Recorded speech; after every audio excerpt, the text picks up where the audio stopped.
Today I'm joined by my colleague, Representative Kat Cammack from Florida. Great to have you here, Kat. Thanks for having me.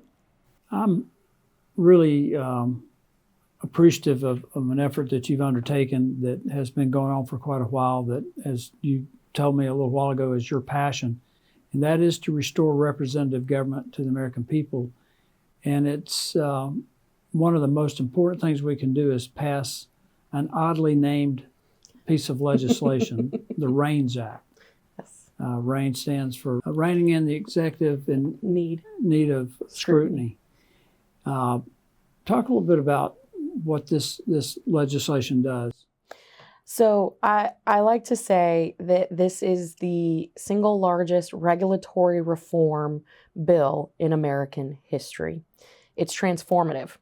And not only does it restore Article 1 authority back to Congress the way that our founding fathers envisioned, but it is quite simple, actually. $100 million of any sort of industry impact a regulation would cause would mean that that regulation or proposed regulation or rule would have to come back to the people's house for an up or down vote.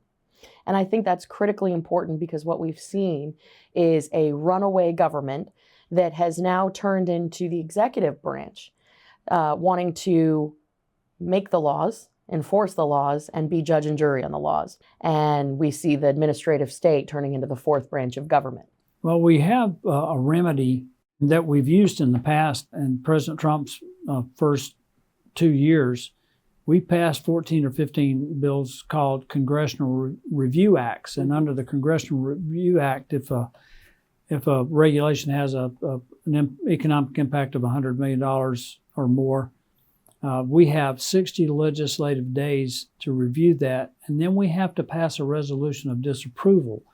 What your bill does is the smart approach, because under the Congressional Review Act, it goes to the Senate, but if the Senate passes it, it has to go down to the President's office, whose executive branch just sent over the regulation. Yes. And the President can veto it. We've already experienced that in this Congress. Yes. But in your bill, we've got 70 days to review, and then we have to vote to approve it. We actually have to make law. Exactly. And that's the way that the founding fathers envisioned it, because we, in the people's house, we are effectively the voice of our constituents back home. We are their closest and most trusted ally in our nation's capital in expressing their will and their viewpoints. And when you have unelected, nameless, faceless bureaucrats that dwell in basements all over Washington, D.C., that are making the law, well, you can't hire or fire these people. Heck, you can't even find these people. We don't know them. And they have gone from being a line item in a budget to this incredibly vast, powerful network of bureaucrats that effectively controls what the American people are stuck with in terms of regulatory environment. And this is where I think a lot of people really need to understand this, because what you're doing, if we're successful in this, it will have a dramatic impact on lowering inflation, because businesses don't pay regulations, consumers do. Absolutely.